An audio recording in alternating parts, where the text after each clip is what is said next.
I didn't want to be a faithful, but it was almost like I had to really appreciate the fact that I'd been given this opportunity and it was now my time to graft and put the work in. Hey, I don't know who Agatha Christie is, had to do. And then, Are you joking? I'm not even lying, I had no... Oh my God. Hello everyone, welcome back to the last episode of Traitors Talk. We are talking about the final of the Traitors Season 2, and today we have a special guest. We have Jazz. Woo! So first of all, Jazz, I've seen everybody talking about your jackets, right? We need to talk about your jackets and where you get your jackets from, because I'm jealous. It was meant to, every time I was getting to breakfast, I had production on top of me trying to go like that with my jacket to try and see where all my clobber's from. And I was like, you know, it's literally all I live in Zara. Tell me bye, but thank you so much for having me, Will and Emmy. How do you feel after being able to watch it back, right? Obviously, you haven't been able to talk about the final to no one, right? How do you feel watching it back and actually being allowed to talk about it? Oh my God, it's like therapy, Will. It's such everyone's asking me loads of different crazy questions, but it's like, how do you feel talking about it? We have signed NDAs that thick. We've signed contract agreements and all sorts of different things, and everyone's under this whole secret umbrella. Now I'm in this process. It's like therapy. I'm just like talking and talking. Finally allowed to talk about it. Yeah, because you know what? Don't forget, even in the show, I was deliberately coming across quiet to be under the radar and come across underestimated. So everyone's now thinking, even the contestants, Jesus, did Jazz actually have this mouth that he had zipped? Like, literally, he's like, I can't wait to say he's everything. And do you know what? Did you, because obviously, like, you're there for a long period of time, like, if you get to the final, did your family have any idea, like, or any friends think he must have done well, man? Like, you know, your close family, you told them, like, oh, yeah, he's got it. He's got the money. The exact thing, right? And everyone just assumes that, you know, you've won all the money because you were there for the entirety of the show. But that's the worst part, because when you come back, both my father-in-law and my mother-in-law were like, we don't want to know. We know that you stayed the whole way there, but we don't want to know. So I'm just like, I didn't know. And I just can't even tell them what was going down. And it's just like, oh my God, I was so frustrated. Maybe they twigged when, you know, you weren't booking any holidays to the Caribbean or anything. I purposely invited, like, my family and friends around for the final, like, pure made them think that I've won. I didn't tell them what won. I was like, yeah, just come back for a viewing party. They were like, oh, he must have won, yeah. And then it was I've got pizzas for everyone. I spent loads of money. And then after, I was like, well, that was an anticlimax. I'm going to invoice you all for the pizzas. Everyone's everybody. I didn't really get to do that with the family and friends, to be honest, because that would have been so orcs, you know, just sat there. Then everyone thinking, yeah, he's definitely won it, with the cameras out ready like this. And then it goes like that. You had to be silent for months, and then it's all happened. I mean, were you even remotely expecting this sort of reaction? You're the nation's hero, Jazz. Oh, honestly, I mean, it's just crazy. I'm really cheesy and really a bit of an emotional guy. So the fact that this is happening and this is the reception that I'm sort of getting after coming off the show, I can put into words how it means to me. Like, the feeling's just unbelievable. Like, even my personal story connected with so many different people. The way I play the game connected with so many people. Like, the different groups that have just reached out to me in sort of Instagram is just been crazy. And it does just make you really appreciate your time even more. So yeah, I didn't win the cash prize, or, you know, didn't get that sort of that win that I was after, but it's almost like Harry won the battle, but I'm winning the war. I want to rewind, yeah, to that last round table, right? I want you to imagine you're there, right? What is going through your mind, bro? Like, what is going through your mind? I mean, everyone's asking, you know, you could have done things differently and this, that, and the other. I played the game exactly how I wanted to play it. And, you know, ultimately being a faithful, you want to get as far as possible. And I know I was going for Harry and Andrew regardless, but what I wanted to do was get Andrew out of the way first, so I get closer to the Mollie and Harry relationship, because they were like that. And then once I'm there, there's nothing really protecting Harry other than Mollie. So there's just one person, whereas 3 episodes ago, there were like 6, 7 people protecting Harry. So I only have to deal with one person, and that's Mollie. So it's a less of a ask than bringing his name up earlier. So when it came to sort of Andrew, we all collectively decided, yeah, we're going to have to go with Andrew because Ross has already planted that seed that he about the word elusive. So we were like, yeah, Andrew's gone. Let me come for Harry afterwards. The thing is, you was put in such a weird position where Mollie was impossible to get rid of because nobody would have believed that she was a traitor. So you just couldn't have got rid of her no matter what. So it's a really weird position because Harry's always going to have his shield there because she was just untouchable on the round table. I mean, how sure were you when you put it down that Harry was actually a traitor? Because, you know, you're pretty solid with it, but did you have any doubts? Tell us your like little bits of evidence. It always comes down to percentages for me. So you can never be 100% sure, in my opinion. Everyone has a different opinion, but for me, you can be 99%. And with Harry, with Paul, with Ross, and with Andrew, I was 99% on all of them. And I, behavior that not many people would be sort of picking up on because I think a bit deep and I'm a bit analytical, and I just immersed myself in the game so much that I feel like I perfected my own technique where I sort of evolved into becoming quite an effective faithful. I didn't want to be a faithful, but it was almost like I had to really appreciate the fact that I'd been given this opportunity and it was now my time to graft and put the work in. So again, like I was thinking, it's a matter of not being too close to people, but not being too far. Getting that dynamic of that relationship right. It's almost about being too quiet, but not being too loud. Just fine-tuning the balance every single time. Even when Claudia hits you with a bombshell, or, you're doing a mission, or you hear someone talking about somebody else, use it to your advantage. And then this is the biggie. Once you've got your suspicions and you feel as though, that person's a traitor and I'm going to go for them, you don't just go for them straight away. Your timing was impeccable, bro. Your timing was so good. His timing's everything in that place. Everything is timing. Like, again, coming back to the personal story, I didn't want to say that personal story day one, just so that everyone feels sorry for me, because that's not really what I'm about, and nor do I want that, nor do I deserve it. I was going to share that personal story at a time when I've got a feel of the people in the castle, and I feel as though they deserve to know something that's so personal to me. Only came up sort of midway, sort of half through the game, and it wasn't me just saying, "Oh, guys, guess what? There's something that you don't know about me." Charlie asked me the question, "What are you doing here? Why do you want the money?" And it was my chance then to say, "This is the time." Again, it's always about timing. And I mean, you nailed it as well, because you were like, with Mollie, you basically the only person that wasn't under any sort of scrutiny for the entire game, which is kind of amazing, really. Why do you think you was never murdered as well in times like? Because you was there for so long.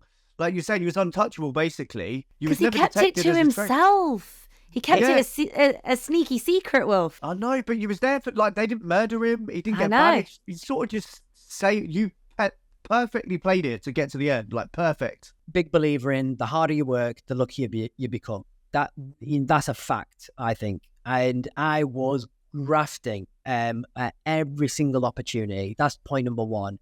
Point number two, I made sure I was on a level with everyone. So everyone was fond of me. No one had like a negative word to say, or Jazz is rude, or Jazz didn't treat me with respect. I would always be that person to make people feel comfortable enough to just come and approach me and just tell me what they think. Point number three, I suppose it was trying to get the balance right with who I plant the seeds with. So when I had my suspicions about Paul, I thought Jasmine, Ross, and Harry were three big characters that I got on with, and we're all the sort of similar age. We're all a little bit young and cheeky and this, that, and the other. I thought by one of them three, one of them, maybe two, but one of them's going to be a traitor. And what this is going to do is this conversation is going to happen. My piece of information or accusation on Paul is going to go into a traitors meeting.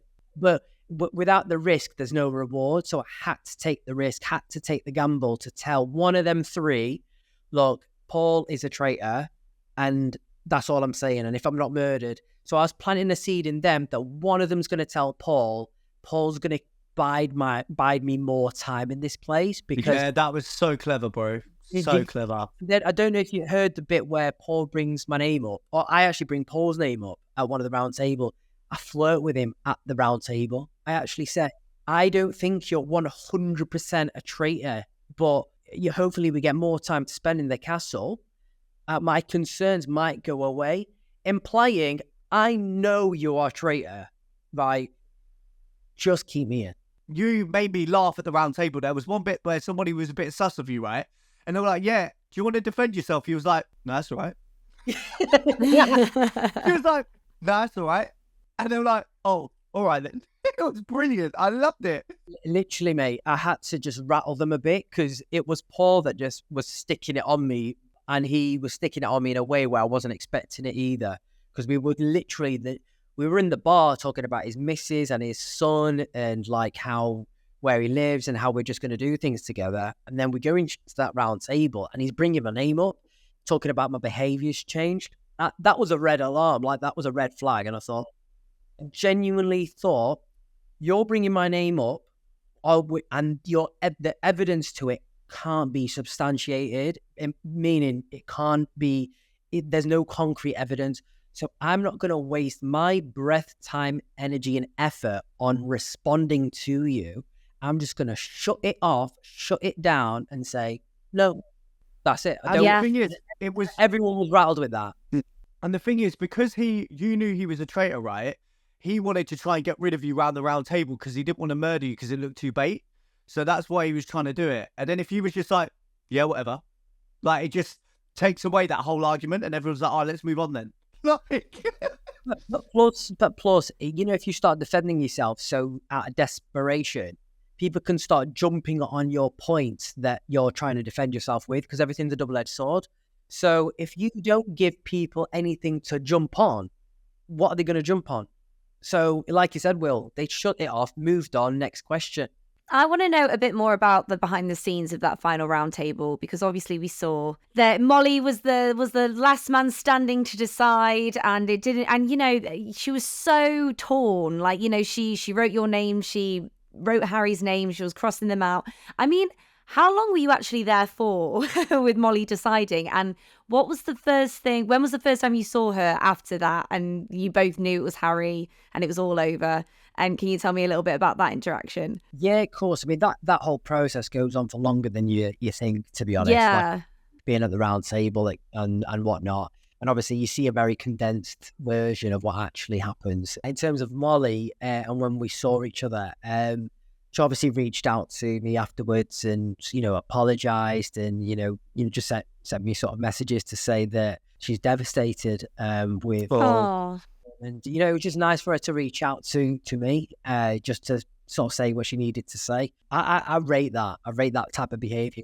I really like Mollie. She seems like a really nice person. And can I just express that is a game, and it's a harder game than what you think. You think, why didn't she see it? When you're there, your mind's play tricks on you. It's harder. Stop slating people. It's a game. I know you're invested. Great. Amazing. But watch what you say to people, because people have feelings. Takes the fun out of it, doesn't it? When it stops being Jazatha Christie and gets a bit mean. It's unnecessary. Speaking of Jazz, how are you liking your new nickname? Literally loving it. I mean, at the start, I was like laughing my head off, thinking, hey, I don't know who Agatha Christie is. Had to go. And then, are you joking? I'm not even lying. I had my God.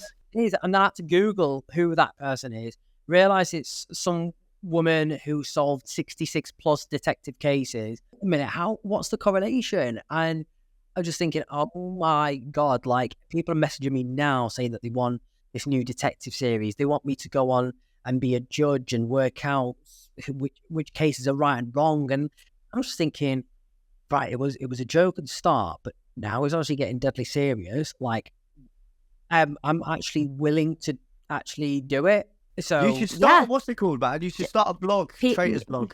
I was going to say you should start a private detective agency. You said already you wouldn't do anything differently, but I mean, watching it back, I mean, is there anything that it's like, I wish I'd convinced Mollie a little bit more, I wish I'd said this to Harry earlier? Is there anything watching it back that you thought you wish you changed things? Sorry to give you a boring answer, but I just so fortunate enough to feel like I've got a clear conscience coming out of that, and I wouldn't do anything differently. It's so unique to even have that opinion because, 9 times out of 10, everyone's come out saying, oh, we should have did this, I could have done that.